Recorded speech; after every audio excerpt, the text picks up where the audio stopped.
Hello. Hello. I want to speak about what's good about Turkish language and learning Turkish language. Now, why I am learning Turkish language. First of all, many people don't know shit about Turkish language. The Turkish language. Turkish is does not. Or, first of all, we have to distinguish Turkish from Turkic.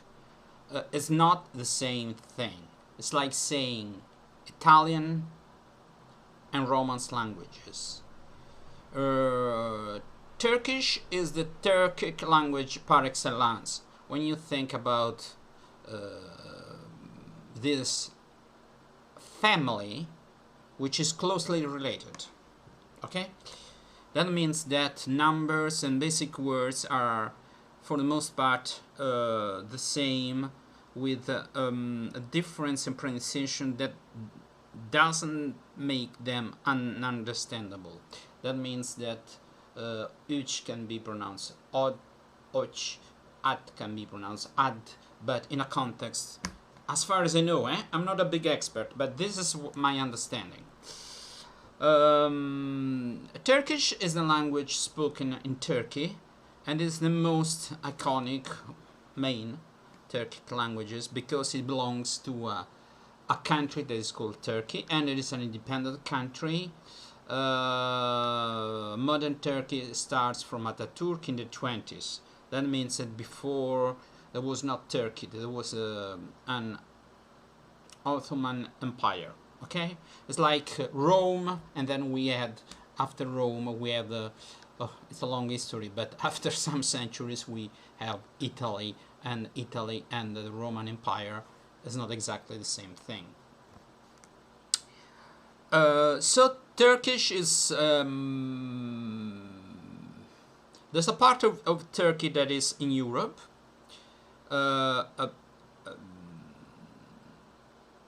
Near Greece, there's the European part. So it's a country that spans two continents, but for the most part it is in Asia.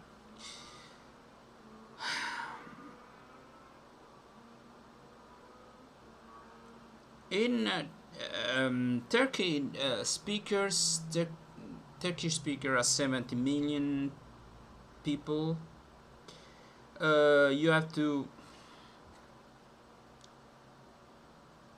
detract and add some other people who speak Turkish but are Kurdish people, and people who speak Turkish near Turkey.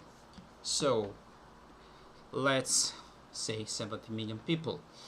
It's not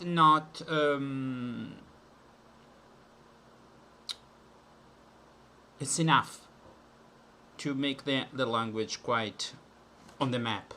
Why? Because in continental Europe, most languages have less speakers. English has more speakers if we take into account Ireland, but even France more or less has less speakers in Europe, I don't say.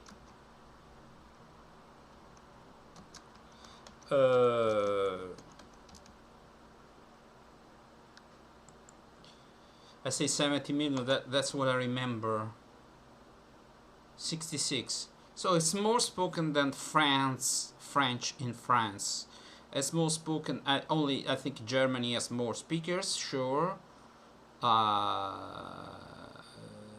But only Russian has more Russian and English have more speakers in Europe.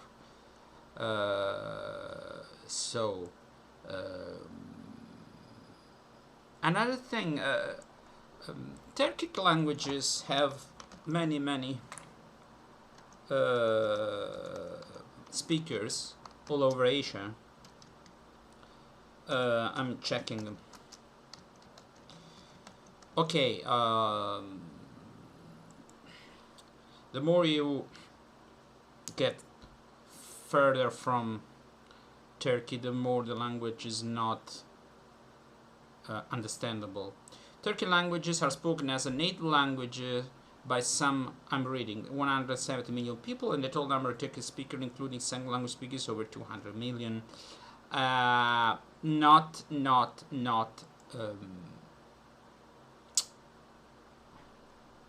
neglectable. I mean, it's a language that is spoken all over Asia and not everywhere, but I'll show you. It's quite widespread.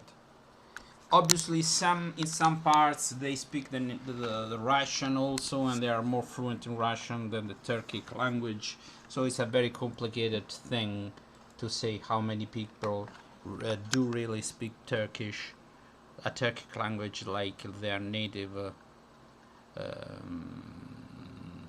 language. I'm waiting for the picture to appear.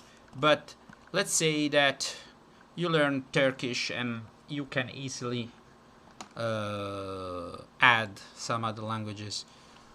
That's the picture. You can see that it is spoken in Bashkiria. This is Siberia, not the most touristic places to visit, but anyway, a wide chunk of China, Uyghur. Obviously, the more you go over here, the more the language gets, you know, not so close to Turkish. But sometimes it's not that logical. Some languages here can be, for some historical reason, more understandable to Turkish people than this. Anyway, the language, these two languages, Azeri and Turkmenistan, are quite close to Turkish from Turkey, mainly Azero. Okay. So it's a family. The structure of Turkish language is very interesting. It's quite different from European language. For example, when I speak Italian, I speak Greek, and I speak English, in spite of the differences, the way I think sentences and a lot of things, there is a verb, there's an adjective, there is a not. Turkish doesn't have a real not. It's inside the word. They don't really have a verb to have. They have, but for the most part, they use another structure, and it's very different. It's a different way of viewing the reality.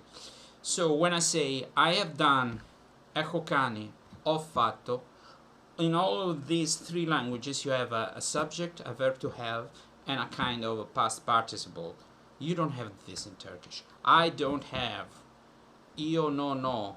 Δεν έχω. There is a subject, a negative thing, and a verb. I have a book. Let's put the subject, but in spite of the fact that we are not obligated to use it. I mean, it's not necessary, but we can use the subject. I have a book. Io ho un libro. Ego, echo, and a biblio. Word by word is the same structure. Not every time, but for the most part, these languages share a common structure because these are Indo-European languages. Numbers are similar. 1, 2, 3, ena, dio, tria, 1, 2, 3, eins, zwei, drei.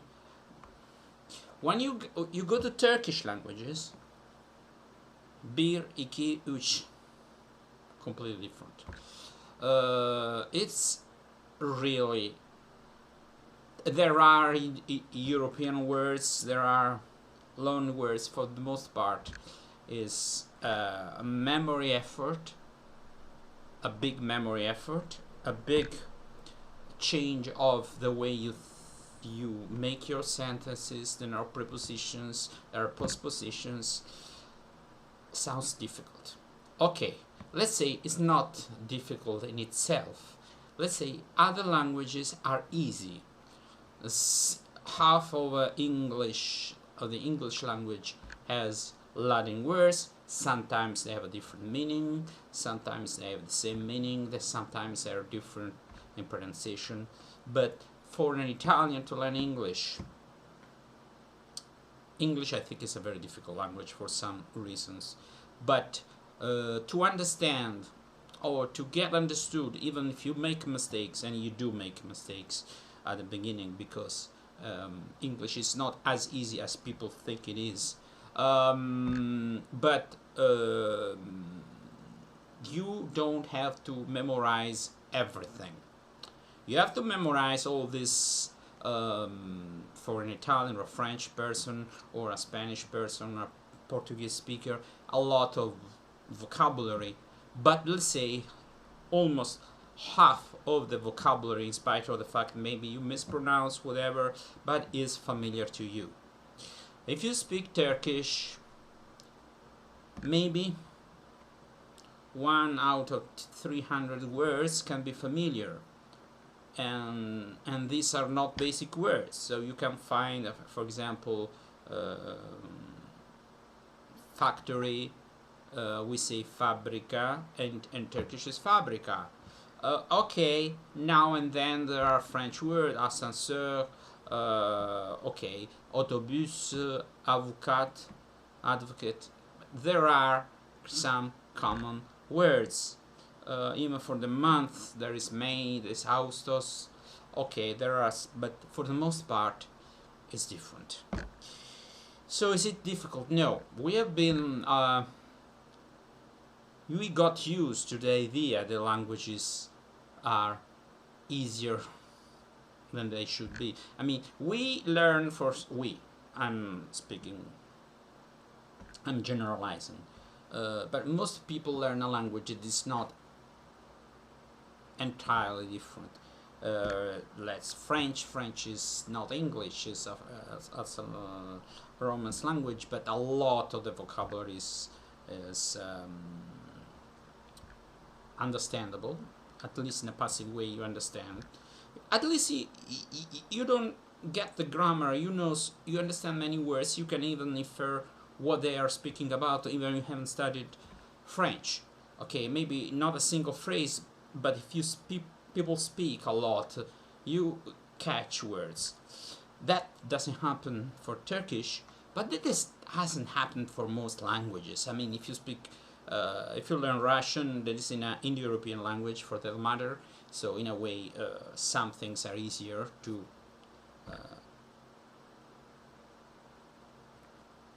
understand from the point of view of the structure.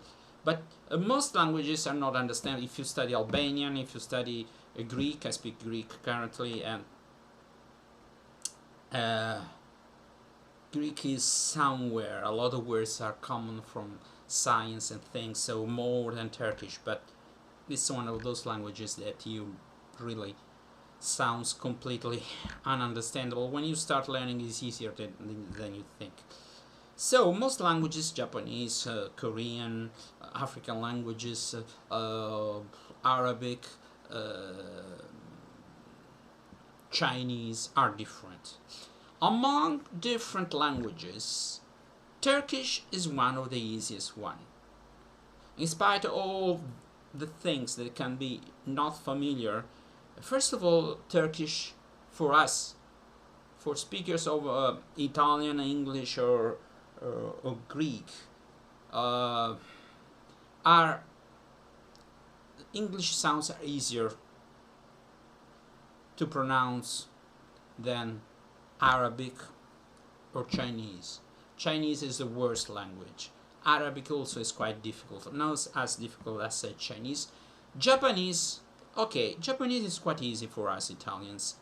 Korean is a little more difficult. I know, because I've been dealing a lot with Koreans. I used to teach Italian to a Korean boy here in Italy, and their language is sounds a little bit more difficult to pick up sounds than Japanese. So I'll say Turkish is quite easy. There are some strange sounds, it depends. First of all, one thing, since Turkish has double consonants, when you say gatto, palla, this is double you insist on that consonants. In English, there are no roots with double consonants, but you can hear double consonants like work condition, like there is a tutsi, work, you don't say work condition, work condition. This is a double consonant. In Italian and in Turkish, it's not the ending of a word, the beginning of another word, it is inside a word.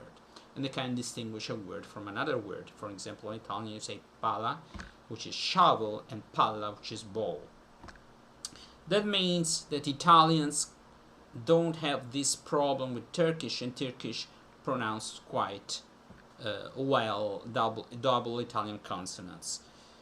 Turkish people have the schwa, this English word sound they use everywhere, from banana, worker, okay, teacher. This you don't say teacher, you say teacher. This is called schwa. That's a sound that is a name. It's very common in Turkish and is a I without dot. And there is another sound, this I with dot, which is E. Like be, fi, pli, me. Okay. There is a U that is not exactly like French. French is more closed, but it's similar to the French U. There's a E.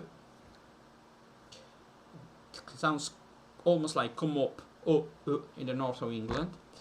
And there's a chi, there is a g, there is a called yumuşak g. Actually, it's not pronounced, but it's like when you say garden. Okay, there is a r in British English that is pronounced, but makes the r sounds not like garden, but garden. So you have this g that make Erdogan. Okay, it was at the beginning Erdogan with a g. It's so true this that in Greek, that in modern Greek they were under Ottoman rule. That means Turkish people, they still pronounce g. That means this change in pronunciation, this disappearing of the g happened in the last 100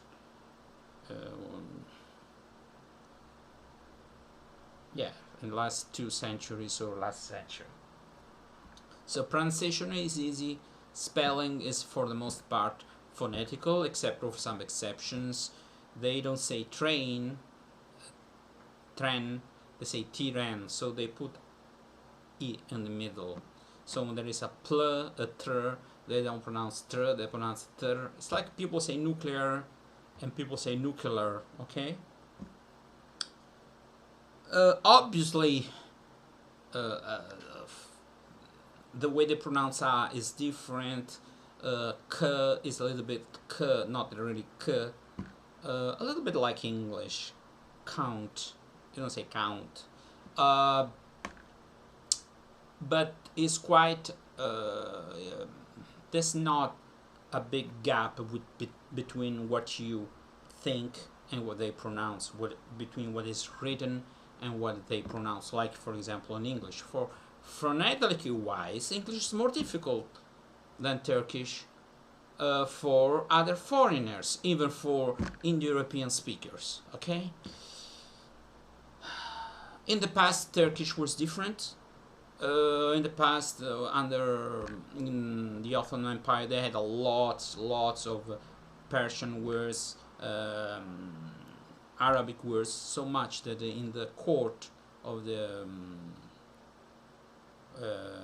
what is the name of the emperor? I have a brain fart. Their language was made up of had 80% of words that were not of a Turkic stock. Nowadays it's different. It's more Turkish. There are a lot also of words that are Turkish. Some of them entered so much the language that they are part of Turkish language, and a lot of this old Persian or have been substituted for Turkish, real 100% Turkish words that belong to this language since the dawn of this language. Language is not very old. I mean, the first roots we have first is the same time of Athens, the 5th century before Christ. While European we have is much older. That maybe accounts for less differences in Turkish languages.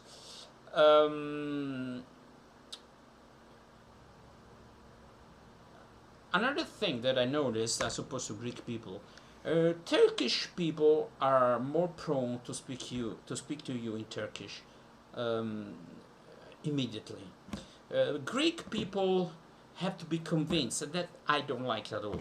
You need to speak Greek so much that they understand. They wrap their head around the fact that you can speak Greek.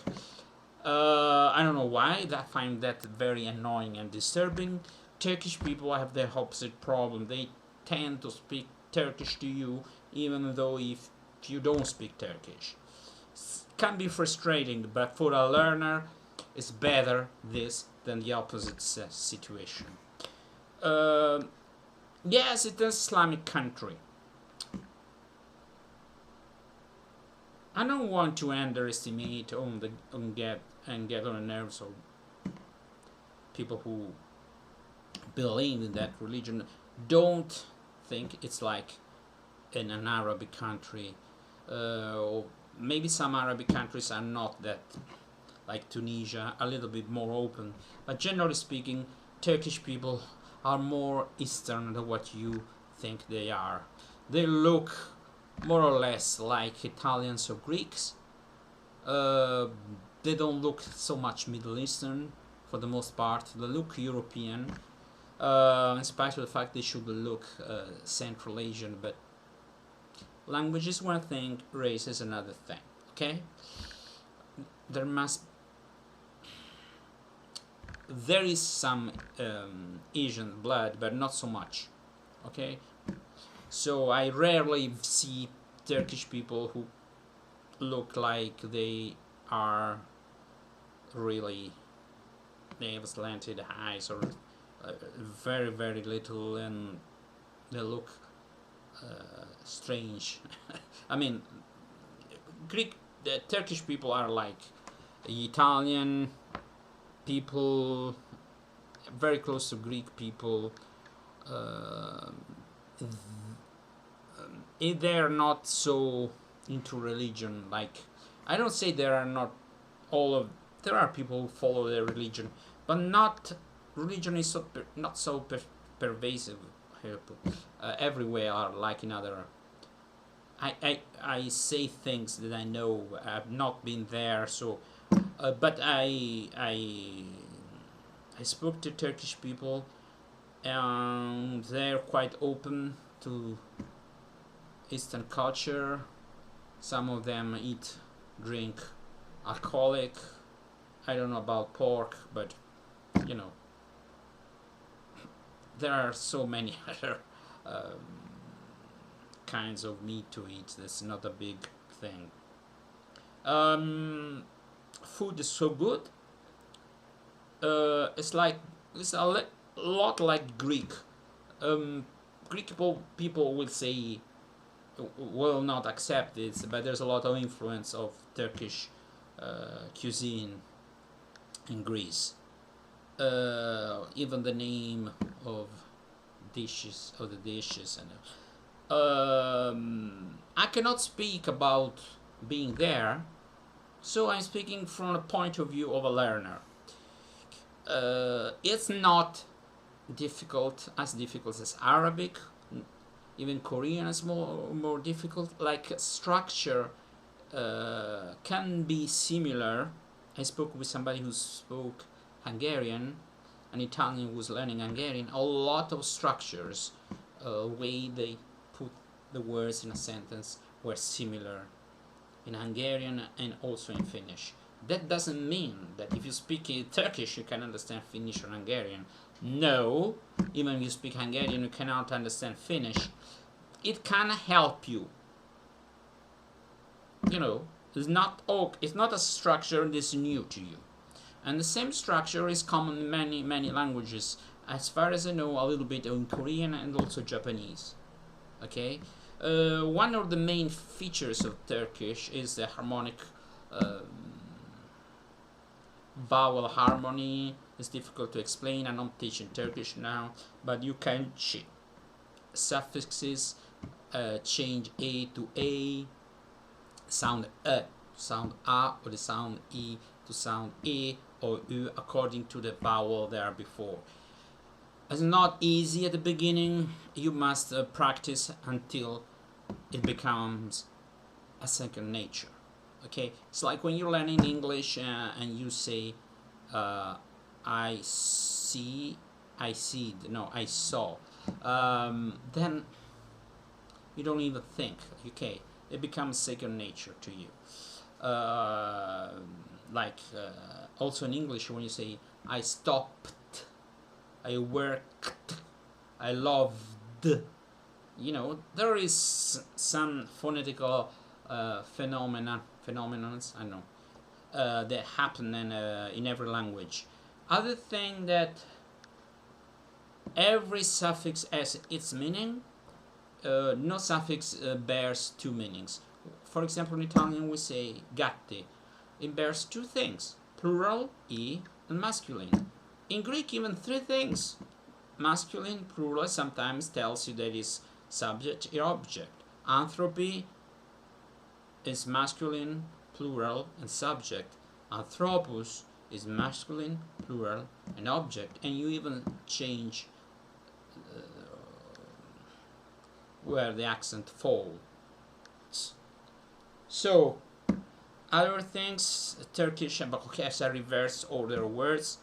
To speak Turkish well, you have to study a lot. You say Turkish well too. You a lot study must. More or less, it's like this. It's a big problem for real-time translation. You need to listen to. Also, sometimes also English has a different word of order from Italian. The person I'm talking to, we say the person to whom we are talking, but not so much as in Turkish. A lot of learning material, a lot. We're speaking about a language spoken only in Turkey by 70 million people. So there are a lot of movies, cartoons are dubbed, a lot of material, more than modern Greek. I like modern Greek. I speak modern Greek. I speak modern Greek fluently. I don't speak Turkish fluently. But now I'm speaking as a newbie, a learner.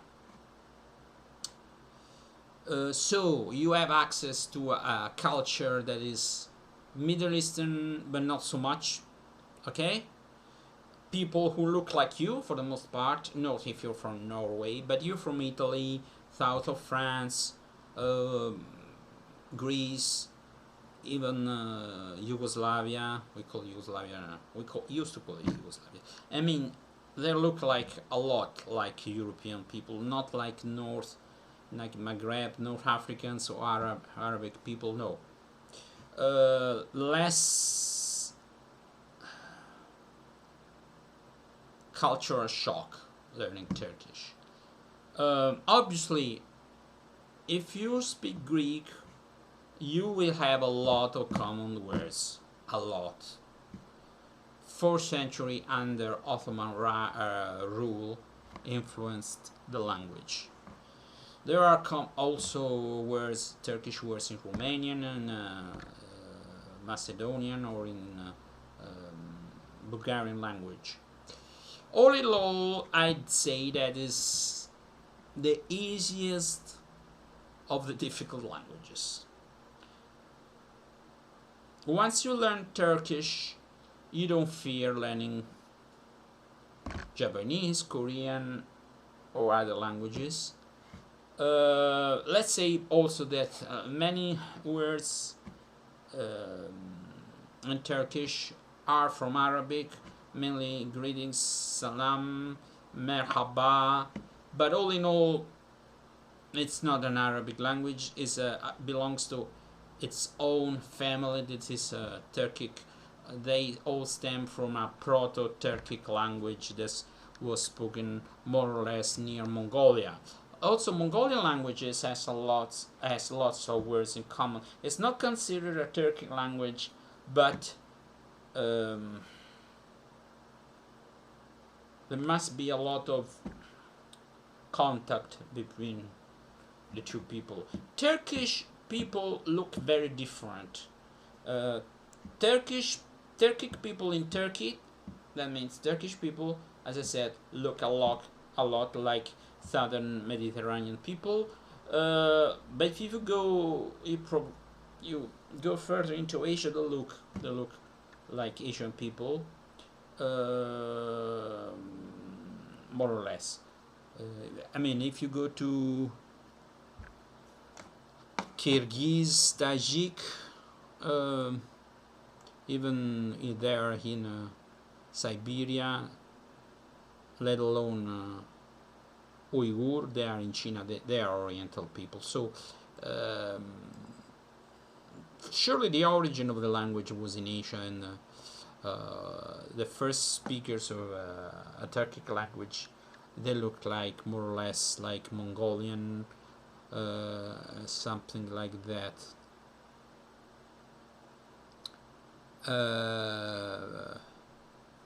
There is even a part I read. What is this? In central China, there is like a spot where they speak. What language is this? Just a second. Salar. Once again, this is Turkmenistan. I thought Kazakhstan. They spoke Turkish. Crimean Tatar. Azerbaijan, Iran. Well, you see a lot of Iran, north of this part. Turkmenistan, Turkmen. This blue is Kala in the middle of Iran. A part of Afghanistan. Okay, what is that? Uzbek. Okay. Uyghur. Yakut. Yes, Yakutia. The location here. And that is Dolgan. Also Bashkir. Where is Bashkir?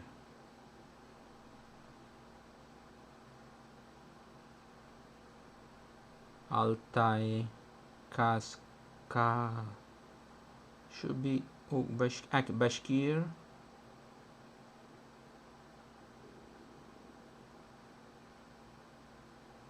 Tatar. Kazakh. Nah, Kazakh is Turkish. It's the map. Look how big it is. It's huge. So let's say this is Turkish. This is Turkic. Sorry. This is Turkic. This is Turkic. You know, I don't know how many people still speak fluently that language. I don't speak rather than Russian, but this is gray area. Tatar. Okay. So it's a very interesting language. Opens your mind. You can speak with many people. If you are very, very fluent, you can understand surely Azeri and Turkmenistan, less other languages, I think. I'm not an expert. I will tell you in 2-3 years time. So 34 minutes, a lot. So I hope that Next video about Turkish language, I will upload it in Turkish. Zor. Zor mean difficult. But you know, I learned Greek, and I speak Greek almost like Italian. So English is another thing I learned when I was as a child. So it's almost like a native language. But it's very interesting. It's a very interesting language. Very interesting food, culture, music. It's very close to Greece. Very, in spite of the fact that officially they hate each other, it's more on the Greek side. I mean, Turkey is a big country. Yes, the government, the Turkish government, that is quite obnoxious towards Greek people, but very, very open people, very hospitable. I never remember, and for the most part,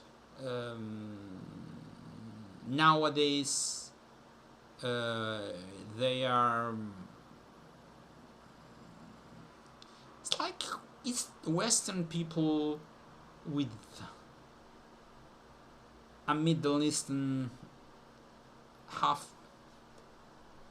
of their culture is Middle Eastern Islam, but not really 100%. The only thing that makes you, when you speak sometimes with someone on Skype and you hear them in a certain time, it reminds you that okay, it's not Europe, it's a Muslim country. Problems with Greece, yes, over Cyprus. I'm not 100%. I mean, there are things that okay, let's dispense with the past, but there are still problems between Greek people and Turkish people. But I, in spite of the fact that I speak fluent Greek, fizika milionin nikak, νομίζω αρκετά καλά, για τους Έλληνες που δεν με πιστεύουν. Παρόλα αυτά, English. In spite of all that, I'm quite neutral, okay? I'm quite neutral, in spite of the fact I've been speaking Greek for 35 years, so I should be more for Greece. But really, many times Greek people get on my nerves for some reason. I'm not speaking here now, but I'm not speaking about these things here and now. Okay, when you speak about things you really like and you have a lot of things to say, time flies. Goodbye. Görüşürüz. Yasas. Arrivederci.